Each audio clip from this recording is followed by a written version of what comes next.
Todos estão felizes com Jesus? Olha para a pessoa do lado, daí está meio difícil. Se tiver intimidade com ela, fala, você está muito bonito hoje, muito bonita hoje. Aí alguém vai falar assim, mas não está tanto assim não. Então vai profetizando, né, irmão? Amém? Nós estamos em um estudo muito bom, agradável, não é? Sobre Mateus. Começamos na aula na terça passada, foi muito bom. Uma bênção. Contextualização histórica, muito importante. Quero ser grato aqui à oportunidade que Deus nos concede de poder aprender juntamente com os irmãos, né? E ser grato a Ele por esse privilégio de estar aqui para podermos cultuar e exaltar a beleza de Sua santidade. Sou grato aqui ao nosso pastor Abigail. Grato às irmãs aí que coordenam o ensino da terça. E elas são feras, né? A gente fica assim meio acanhado de falar perto delas, né, pastor? Fera. Servas abençoadas. Dedica bem na leitura. E nós temos aqui então o capítulo 1 de Mateus. O capítulo 1 de Mateus, às vezes nós pulamos a primeira parte dele quando vamos ler, né? A genealogia de Jesus. Pula ela. Quando você vai ler Gênesis, que tem um monte de genealogia também, você gosta de pular elas, né? A gente dá um salto e vamos para a história, continuar a história. Mas na genealogia de Jesus tem muita coisa a nos ensinar. E é o que nós vamos tentar aprender juntos aqui essa noite. O versículo 1 começa dizendo assim: livro da genealogia de Jesus Cristo. A afirmação que Mateus faz no início, Jesus Cristo, no século I era muito comum, não é? Se falar isso, a igreja primitiva tinha essa tradição, esse costume. E todas as vezes que Paulo, inclusive, menciona Jesus Cristo, como se fosse nome, não é? Fica como se fosse o nome de Jesus, Jesus Cristo. E há algum tempo atrás, se perguntasse para alguém, ele falaria, é o sobrenome de Jesus, véio, Cristo. Porque foi tido como se fosse o nome de Jesus. Só que intencionalmente, Mateus escrevendo a quem estava escrevendo, que é o povo judeu, ele sabe que essa expressão não é um nome apenas. Ela carrega consigo um peso muito maior. E quando ele começa dizendo genealogia de Jesus Cristo, ele não fala do nome costumeiramente, ele fala do título. Ele está querendo dizer, eu vou passar a vos falar da árvore genealógica daquele que haveria de vir, aquele a quem foi profetizado pelos profetas, foi falado na lei de Moisés, aquele a quem aguardávamos. Aqui aparece não apenas como nome, mas com a imposição, ele é o Cristo. Há um peso maior. Eu não estou falando de qualquer um, eu estou falando do Messias, do ungido que viria. Eu estou falando aquele que nós aguardávamos. Eu estou falando porque eu sei que vocês conhecem a tradição e a lei e o judaísmo muito bem. Em todas as ramificações do judaísmo no dia de Jesus se entendia, quando se falava de Messias, era o Cristo. Havia uma diferença. Eles paravam, como assim? O Messias era esperado.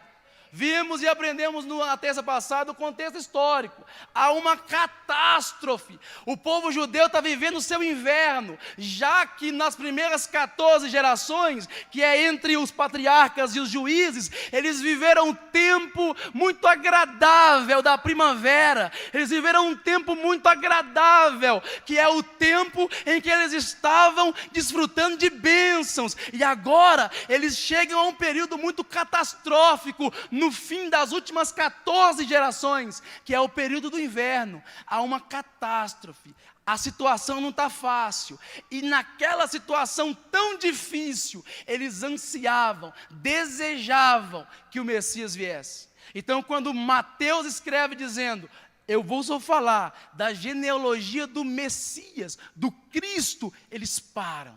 Nós estávamos esperando Ele. Ele é esperado. Talvez em nenhum momento do judaísmo, ou da religião judaica, ou do povo judeu, se esperou tanto Messias como nos dias de Jesus. É tanto que até apareceram outros, dizendo que era o Messias, dizendo que eles possuíam esse poder divino, que vinham como ungido do Senhor. Só que Mateus vai passar a dizer o seguinte: eu vos estou falando do verdadeiro Messias. E ele quer provar isso. E como é que ele começa a argumentação? Ele é filho de Davi e é filho de Abraão. Ele é filho de Davi e é filho de Abraão. Ele começa debaixo do que vem depois do que veio primeiro. Apesar que a genealogia vai ao contrário. A dele é diferente de Lucas, né? A dele, ela vem de cima para baixo, e de Lucas vem de baixo para cima. É oposta. Ele fala que ele é filho de Davi, depois filho de Abraão. Mas quando ele vai falar da genealogia em si, ele começa em Abraão e vai descendo. Ele faz o oposto disso, porque ele quer apresentar primeiro que ele é rei. Ele é filho de Davi. Ele vem da casa de Judá. Aí o povo vai lembrar a profecia, eles lembram da lei. Eles sabem que lá em Gênesis havia a fala de Abraão profética sobre o filho de Judá, que o cetro nunca sairia de sua casa, que a vara do governo estava em Judá, e que Judá era como um leãozinho, porque se referia diretamente ao grande leão, o leão da tribo de Judá, que se encontra em Apocalipse capítulo 5, quando João olha e o ancião fala: eis o leão da tribo de Judá, cumprindo o rei. Ele é filho de Davi, ele é o rei, ele quer mostrá-lo como rei. Então em Davi, Jesus é o rei esperado, e em Abraão, ele é a bênção das nações, porque em Abraão está escrito: em ti serão benditas todas as nações. Então ele vai dizer: olha, para nós judeus é em Davi, porque em Davi ele é o nosso rei, mas tem mais, em Abraão ele é a bênção de todos os povos, nações e línguas. Ele é a esperança desse mundo. Mateus sabe o que está falando, ele entende o que está falando. Então ele começa dizendo: ele é filho de Davi, é o rei esperado, e é a bênção de todas as nações. Ele entende do que está falando. E assim começa a genealogia.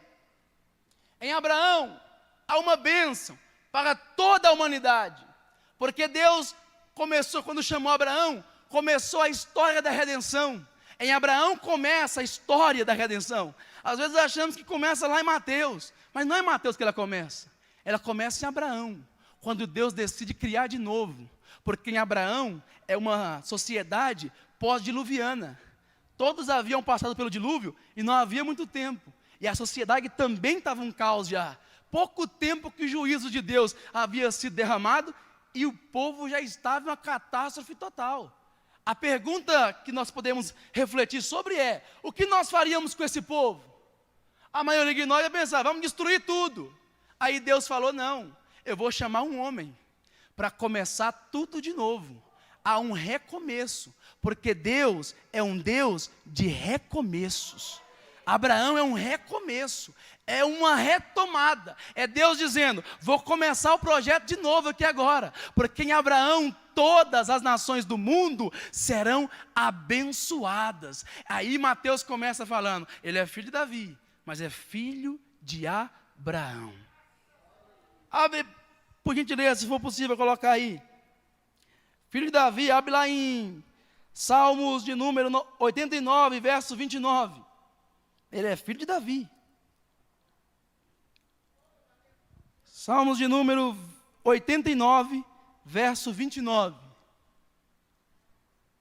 Firmarei a sua linhagem para sempre, e o seu trono durará enquanto existirem os céus. O trono é eterno. Não há fim o trono. Está falando para quem isso? Para Davi. Mas não está falando que Davi vai ser rei eternamente. Está falando do filho de Davi. Quer ver? Abre de novo lá para nós, em Isaías, capítulo 11, o verso de número 1. Olha o que vai falar de novo para Davi. Isaías 11:1. Um ramo surgirá do tronco de quem? Jessé é o pai de Davi. E das suas raízes brotará o quê? Um renovo. Sabe por quê? Porque nos dias de Jesus não tem nenhum filho de Davi, mas sentado no trono. Não há ninguém sentado no trono. Como não tem ninguém no trono nos dias de Jesus, há uma outra tradução que vai dizer: eis que a nação estará como um tronco cortado. Não tem ninguém mais, o tronco foi cortado. Aparentemente, a linhagem de Davi morreu. Mas se tem uma coisa que Deus é especialista é em fazer aquilo que parece estar morto, voltar a viver de novo. Porque parecia que estava morto, mas vai voltar a brotar de novo. Porque quem deu crédito à nossa pregação e a quem se manifestou o braço do Senhor, porque foi subindo como renovo perante Ele, como raiz de uma terra seca, que não tinha mais formosura, não há ninguém, não há nenhum sentido, mas vai voltar a brotar de novo, porque Ele fará brotar. E quem é o broto que brota? Jesus, é o que Mateus está evocando. Jesus é o broto da esperança, Ele é o broto. Então todas as vezes que em nossa vida tudo estiver muito difícil, ressequeou tudo, caiu, parece morto, aí nós dizemos: mas o nosso Deus é especialista em trazer à existência de novo aquilo que parece que morreu, porque morreu para quem está vendo, aparentemente, mas quando vier a chuva, o cheiro das águas, voltará a brotar de novo como planta nova. É isso que está acontecendo com Jesus. Vai reviver aquela geração, aquela linhagem morta de Davi, trazer ela a vigorar de novo. Ele é o rei esperado, ele é aquele que reinará eternamente. Temos dois problemas ainda na genealogia, pelo menos, ou mais. Tem um monte de problema aqui. A genealogia é cheia de problema. Pega 14, 14, 14. Fica evidente que tem muita gente omitida aqui. Tem muita gente que não foi citado.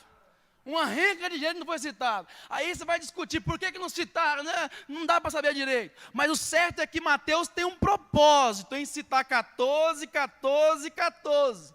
Ele selecionou e organizou para ficar fácil de compreensão, uma divisão ligeira e rápida, para o leitor ficar ligado. Falar: é fácil ligar, de Abraão até Cristo. É muito fácil ligar isso. É em 3 medidas, é ou não?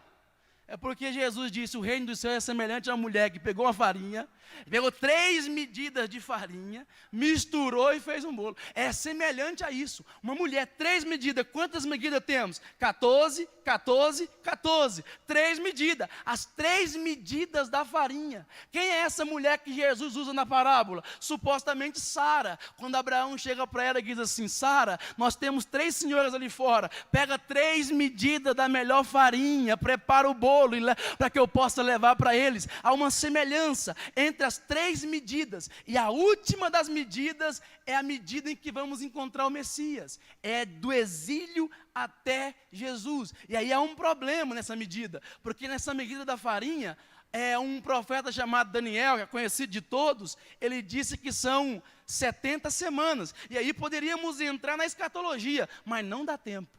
Então vamos voltar para onde é possível. Amém?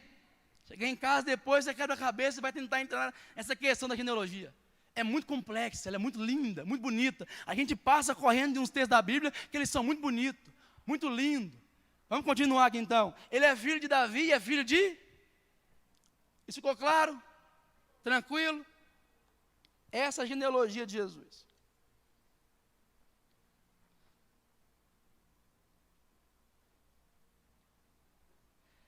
Temos o primeiro grupo, de Abraão a Davi. Em Lucas não há isso, né? Em Lucas não é essa divisão, Lucas é mais extenso. E uma coisa fica clara quando lemos as duas genealogias. Lucas quer falar da genealogia de Maria. Mateus quer falar da genealogia de José. Em Lucas se valoriza um aspecto físico, a genealogia física de Jesus. Em Mateus se valoriza a genealogia legal. Ele é herdeiro de Davi por José.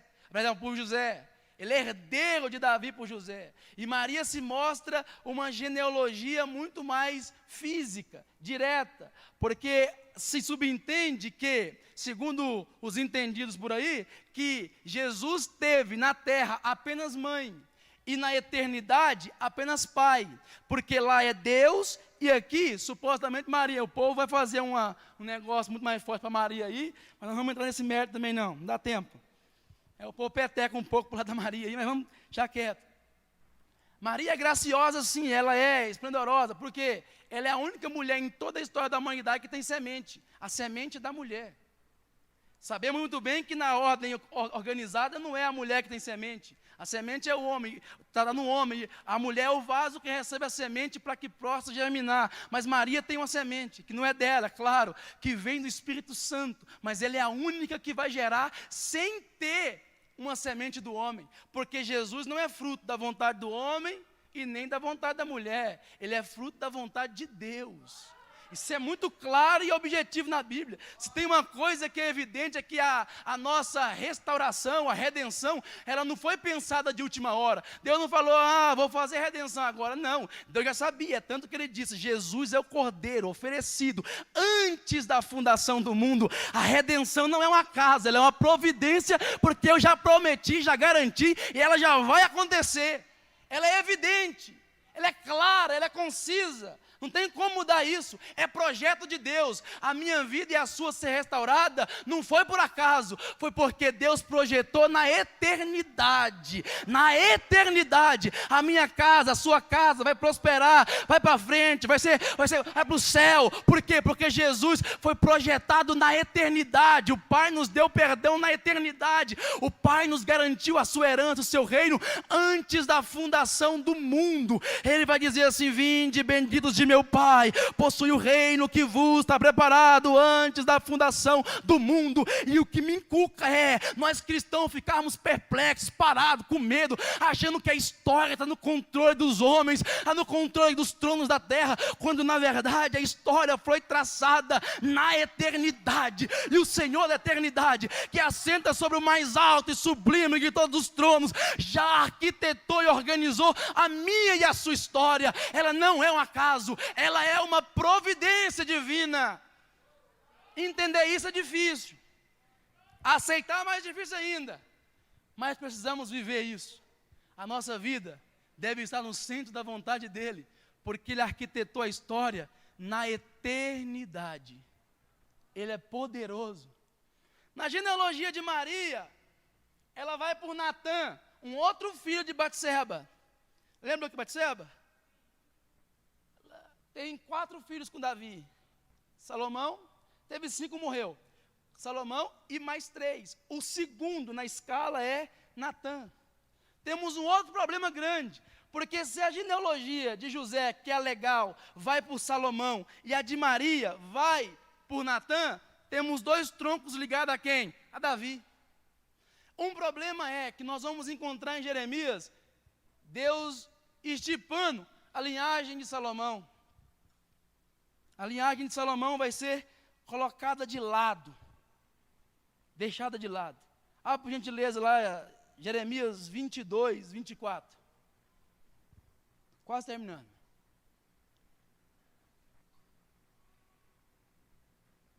(22, 24). Juro pelo meu nome, diz o Senhor, que ainda que você, Joaquim, filho de Jeoaquim, rei de Judá, fosse um anel de selar em minha mão direita, eu o arrancaria. Agora abre o versículo 30, do mesmo capítulo. Versículo 30. Assim diz o Senhor, registrem esse homem como homem sem filhos. Ele não prosperará em toda a sua vida. Nenhum dos seus descendentes prosperará, nem se assentará no trono de Davi, nem governará mais em Judá. Há uma ideia de que a geração de Salomão foi ocultada do trono. Ela é tirada do trono. E automaticamente, quem assume o trono seria Natã, e em sua linhagem direta Maria, e assim Jesus. É uma ideia. Se pensa dessa forma. Outros se pensam que não, porque Jeconias teve filhos depois. Aí dizem que Jeconias entrou estéril na Babilônia. Ele entrou lá estéril, sem filhos. Só que depois ele foi liberto lá. E depois ele teve filhos lá. O que se dá a entender, por uma outra percepção, é que possivelmente Jeconias, como é citado 2 vezes na genealogia, citado no primeiro momento, citado no segundo momento, que dá a entender que são 2 pessoas. O Jeconias foi restaurado na Babilônia e Deus decide dar a ele uma continuidade. Temos 2 possibilidades divergentes. Agora, o certo é que, tanto por Maria, como tanto por José, ele está ligado a Davi para legitimar o seu trono. É legítimo o trono dele. O trono dele é inquestionável. Ele está ligado, de um lado, por sua mãe a Davi. Do outro lado, ele está ligado por seu pai legal, porque José é o pai legal dele, o pai legal a Davi. Então o trono é dele. Em Lucas, há uma preocupação em estender a genealogia até Adão. Em Mateus, só se vai até Abraão. Porque Mateus escreve para quem? Para os judeus. Lucas escreve para quem? Para os gregos. E os gregos são extremamente metódicos, sistêmicos, são filósofos. É mais difícil de convencê-los. É tanto que o Evangelho de Lucas é mais volumoso, para esclarecer as coisas nos seus mínimos detalhes. Até porque dentro do Evangelho de Lucas, assim como a doutrina cristã, diverge muito com a tradição filosófica grega. É muito difícil dos gregos entender o Evangelho, porque na mente deles, a matéria sempre será ruim, ela sempre é pecaminosa, ela sempre é trágica. Eles nunca vão entender que a matéria pode haver alguma restauração dela. Na mente do grego isso não cabia na época. A filosofia deles era presa ao estoicismo e acreditava-se que a matéria é extremamente mal. Quando vai falar que Jesus encarnou e ele é Deus, buga a cabeça deles. Eles não entendem. Como assim? Ele é matéria e é perfeito? Como assim? É porque eles entendiam que Jesus é a semelhança do homem perfeito que era o primeiro Adão. Ou ao contrário, de fato, o primeiro Adão era a semelhança do que Jesus seria. Por isso que lá no capítulo 5, Paulo escreve: Adão é a pré-figura daquele que haveria de vir, porque Adão parece-se com aquele que haveria de vir, porque Jesus é que é a inspiração, o homem perfeito, o ser perfeito. E essa é a apresentação que Lucas faz de Jesus como homem perfeito, o homem sem defeito, o homem extraordinário, a demonstração de que só ele pode alcançar esse nível de perfeição. Ninguém mais pode, só Jesus é o homem perfeito. Por isso Lucas faz questão de voltar até Adão, para deixar bem claro, Jesus não veio só para os judeus, ele é da humanidade inteira.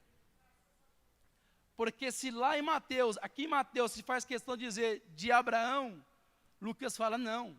Porque a partir do capítulo 11, verso 27, se não me falha a memória, à frente é a história dos patriarcas, é a história do povo judeu. Mas antes disso, do capítulo de número 1 até o capítulo de número 11, verso 26, é a história da humanidade. Então, quando Lucas volta com Jesus, com sua linhagem até Adão, é como se Lucas estivesse dizendo para o povo gentil assim: olha, Jesus também é de vocês, ele é antes de Abraão, ele é antes do judaísmo, ele é para a humanidade inteira. Deus apenas escolheu a nação judaica para dele nascerem o Messias. Eles nos deram o Messias, mas o Messias não é deles, o Messias é da humanidade, é de todos nós. E é por isso que nós hoje aqui estamos alegres, felizes, gratos a Deus, porque Jesus também nos alcançou, ele era prometido para nós também, ele era nosso.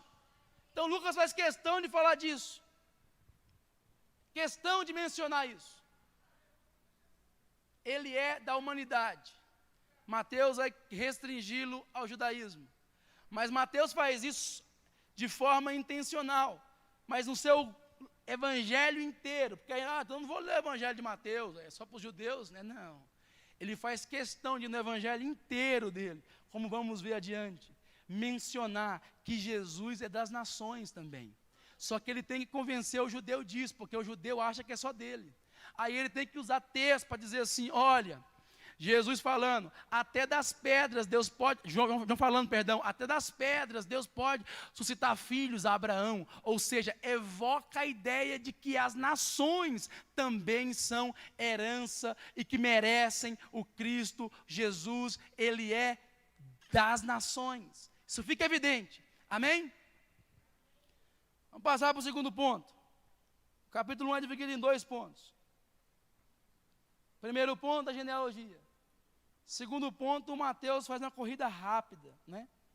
Ele diz, o nascimento de Jesus Cristo, ele evoca Jesus Cristo de novo, para ficar claro na mente do leitor, ele é o Cristo. Ele quer deixar isso impregnado. Ocorreu da seguinte maneira, é como se ele fosse narrar agora o que vai acontecer com o nascimento de Jesus. Estando Maria prometida em casamento. A promessa de casamento ela era tão forte quanto o casamento. Às vezes acontece hoje em nossos dias, muito fácil, noivado de 5 anos se desfazer. Né? Na época, um noivado não podia se desfazer fácil. Noivou, assinava um contrato. E aí você tinha que casar. Você ia casar. Ah, não quer casar não. Então vamos fazer um divórcio. E se por acaso algum dos cônjuges morresse, ou dos noivos, perdão, morresse, era viúvo. O que ficou é viúvo. Porque era muito sério. Isso era muito sério. Por exemplo, a igreja é noiva de Jesus, não é isso? Então o noivo não pode fugir da responsabilidade. A noiva também não pode. Ambos estão agora entrelaçados por um contrato. Contrato que foi lavado a partir de um pagamento que o noivo fez para o pai da noiva. Pagamento esse que foi muito caro, foi na cruz, o sangue dele foi derramado, pagou o contrato e falou, agora é minha. Eu vou só para o Pai, para preparar um lugar, mas logo eu volto para buscá-la, para que onde eu estiver, ela esteja comigo. É o contrato de casamento. Maria e José fizeram esse contrato, tipologicamente o casamento de Cristo e a igreja, como é o casamento judaico. A mesma forma. Assinou o contrato, Maria e José, todo mundo feliz, ansioso pelo casamento. Só que de repente, olha o que o texto diz. Antes que coabitasse com ela, achou-se grávida do Espírito Santo. Antes que ele coabitasse com ela, achou-se. O que o texto dá a entender é que deu para perceber que ela estava grávida, que ela não contou para ele o que tinha acontecido. Após o anjo falar com ela decide fazer uma viagem que dura 3 meses, que Lucas vai narrar. Ela vai visitar a prima Isabel.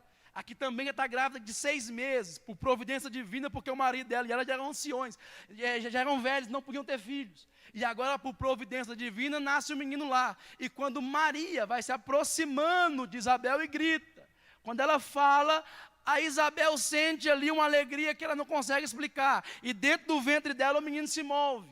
E quando o menino mexe dentro dela, ela diz, impulsionada pelo Espírito Santo, eis aí a agraciada, a mãe do meu Salvador, porque só o Espírito Santo nos revela que Ele é o Salvador. A noiva é convencida, e convencida pelo Espírito Santo. Ele nos convenceu de que Jesus é o Salvador. Ele nos convenceu que Jesus é aquele que foi prometido. Ele convenceu instantaneamente Isabel, e ela foi convencida e falou, ei, peraí, é o meu Salvador, é o meu Salvador, é o meu Salvador. Ela tem essa empolgação que nós também temos até hoje, quando lembramos quem é o nosso Salvador. É Jesus, o poderoso, o forte, o grande, o soberano. É Ele o nosso Salvador. Há essa empolgação, ela entende isso, porque o Espírito Santo convenceu ela. E depois que ela passa 3 meses lá, o menino nasce, ela vem embora. E quando ela chega, ela achou-se grávida. O José deu uma olhada e pensou, mas como assim, mãe? Que jeito? Como que ela está grávida? Como que ela engravidou? Ele é um homem que não age por impulso, ao contrário de muitos de nós, né? Tomamos atitudes por impulso. Vai pensar um pouco, imagina a cabeça do homem apaixonado, ele ama ela. Agora ele vai ter que tomar uma atitude, porque o contrato está pronto, mas ele não vai querer assumir um filho que não é dele. E Maria não falou nada para ele. Ele vai e secretamente intenciona largá-la. Tinha 2 possibilidades para o divórcio. Um divórcio público que ele ia expor ela para todo mundo, abriria um processo. Naqueles dias, os judeus não podiam fazer como na época da lei de Moisés, porque os romanos haviam tomado de conta do poder, então eles não podiam sentenciar ninguém à morte por conta própria, então eles não poderiam matá-la apedrejada naqueles dias. Porém, ela teria que passar pela vergonha social. E no mundo judaico em que ela estava inserida, nunca mais ninguém ia querer casar com ela. E haveria punições que ela também teria. Ela não seria executada como era antes, porque os romanos não permitiam assim. Agora, ou tinha a segunda opção, de forma discreta, escondida, por meio de carta, ele ia largar dela. Ele não ia expor ela, mas em algum momento ou outro ela estaria exposta, né? Como que essa mulher solteira ou divorciada está grávida? Como assim? Explica isso. Só que o nascimento de Jesus, ele é virginal. Isso parece assim um pouco normal para... Não, Jesus nasceu de uma virgem. Estava até profetizado. E eu vou terminar aqui, tá, pessoal? Fica focado que já vai terminar. É o nascimento virginal. Por que eu estou focando nisso? Porque o contexto histórico em que Mateus está escrevendo é diferente do contexto histórico de quando Isaías lançou a profecia. Quando Isaías lançou a profecia que o menino nasceria de uma virgem, chamaria-se Emanuel, que Emanuel também não é nome, Emanuel é título, tá? É uma representação titular de que Deus estará entre nós. Não era o nome, Emanuel, não. Era um título. Emanuel era um título. O que vem é Emanuel, porque a representação de Deus conosco. João é mais enfático, ele diz, o verbo se encarnou mesmo e viveu entre nós. Porque Jesus se encarnar é a expressão máxima de Deus para nos convencer acerca de sua existência. Ele tentou provar de forma oral com os patriarcas, tentou provar pela palavra escrita e muita gente não creu, aí ele falou, não teve jeito de convencer o povo. Então, agora eu vou descer, encarnar, andar entre o povo, e ainda não funcionou direito. Aí ele falou assim, mas tem um jeito que não tem como correr. Agora eu vou entrar dentro deles pelo Espírito Santo. Aí Jesus falou, sejam cheios do Espírito Santo. Agora não é possível. Está dentro de você, dentro de mim. Como que nós corre dele agora? Tem como correr. Não tem como fugir. Ele está dentro de nós. Ele decidiu habitar dentro de nós. Ele escolheu morar dentro de nós pelo Espírito Santo. Ele vive em nós. Vive em nós. Jesus vai nascer em um contexto diferente da profecia. Isaías profetizou em uma época em que o mundo judaico não conhecia o mundo grego. Não havia conhecimento entre os gregos. Quando Isaías profetiza, são 3 grandes potências que dominam o mundo. A Assíria, os babilônicos e os egípcios. 3 grandes potências que dominam o mundo. Seriam as grandes potências daquela época. Posteriormente, agora Jesus vai nascer, há uma grande potência que engoliu todas as outras, os romanos. Entre os romanos, que tomou todo o governo, que dominou tudo, e as antigas 3 potências, existiram ainda os medos e os persas. E também existiram entre medos e persas e os romanos, um outro povo muito famoso, e que desenvolveu-se culturalmente muito grande, que são os gregos, com um cara chamado Alexandre, que depois ganhou o cognome de grande, porque ele fez uma coisa que ninguém nunca tinha feito, conquistou todo mundo civilizado em menos de 10 anos, todo mundo civilizado. Uma hora ele está lá na Macedônia, no norte da Península Balcânica, e agora ele está entronizado lá na Babilônia, governando desde a Índia até a Macedônia, coisa que nem os imperadores persas conseguiram fazer. É um grande. E esse cara proliferou uma cultura no meio de todos os povos do mundo, que ficou conhecida como helenismo, uma cultura sincrética, que era uma mistura entre cultura grega e as culturas dos povos locais. E essa mistura ocasionou que a cultura grega se proliferasse, e os seus mitos também. Só que entre os mitos gregos, os deuses podiam ter filhos. Os deuses podiam ter filhos. E esses filhos dos deuses aconteciam de forma sexual também.